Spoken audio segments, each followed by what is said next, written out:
টানে নাই ফর্মেট মধ্যে যেগুলো রাখা তো বাজায় মানিকগঞ্জে বাজায়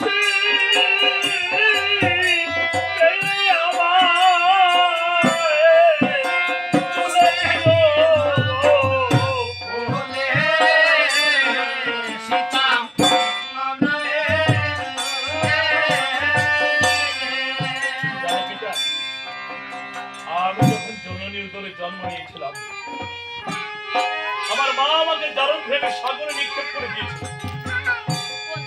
ভাসিতে ভাসিতে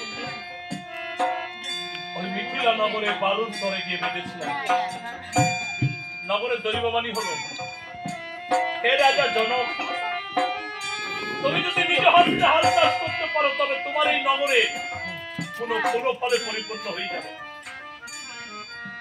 দৈববাণী পেয়ে মিথিলাশ্বর রাজা জনক উনি নিজ হস্তে হাল চাষ করতে আরম্ভ করলেন।